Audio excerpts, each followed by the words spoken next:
शीतल जी अपनी बहू राधिका के साथ पड़ोस में चल रहे संध्या संगीत में गई तो मौजूद महिलाएं उनकी बहू राधिका से गाना गाने की फरमाइश करने लगी। राधिका ने गाने के लिए नानुकुर की तो शीतल जी बोली, गा दो बहू, सधा हुआ गला है तुम्हारा, इसलिए सब तुम्हें सुनना चाहते हैं।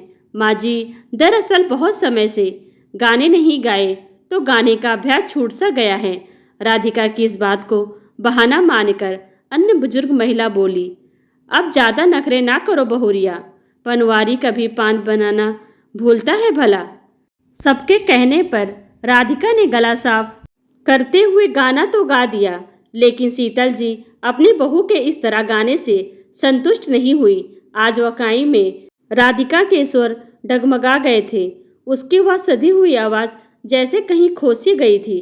शीतल जी उदास मन से वहाँ से आ गई। उस रोज़ तो वे राधिका से कुछ नहीं बोली, लेकिन दूसरी सुबह जब राधिका उठी तो वह एक गिलास गर्म पानी का देते हुए बोली, यह लो, पी लो और आज से रोज़ सुबह गर्म पानी पिया करो, इससे तुम्हारा गला साफ रहेगा। आश्चर्य से अपनी सास की ओर देखती हुई राधिका बोली, माँ जी, लेकिन मेरा गला तो एकदम ठीक है। नहीं, अगर ठीक होता तो कल तुम्हारे स्वर लड़खड़ाते नहीं।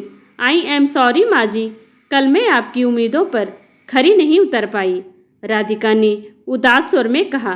तो शीतल जी मुस्कुराती हुई बोली, मेरी उम्मीदों को छोड़ो और अपने बारे में सोचो।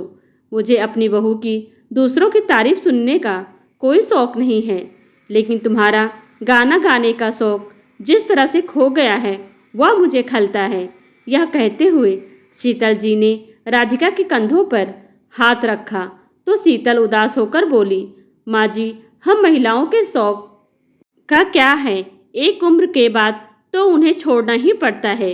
नहीं बहू, पहले की महिलाओं के छूटते होंगे शौक़, लेकिन अब की महिलाओं के शौक़ नहीं छूटने चाहिए।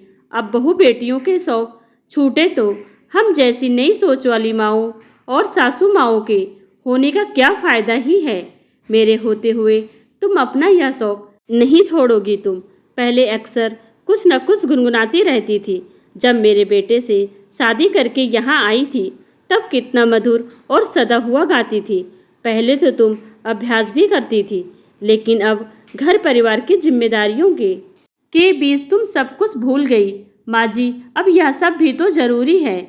वैसे भी ऐसे शौक़ को पालकर क्या करूँगी मैं, राधिका ने किचन की तरफ जाते हुए कहा।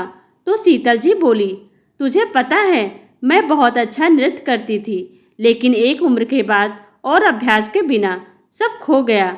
आज जब किसी को नाचते हुए देखती हूँ तो बहुत अफसोस होता है कि मेरी कला क्यों खो गई। शौक़ व्यक्ति की आत्मा होते हैं, उन्हें जीवंत रखना अपनी आत्मा को जीवंत रखने जैसा है। राधिका, तुम मुझसे वादा करो कि मेरी तरह अपनी आत्मा को कभी नहीं मारोगी। शीतल जी की यह बात सुनकर राधिका मुस्कुराती हुई उनके गले लग गई।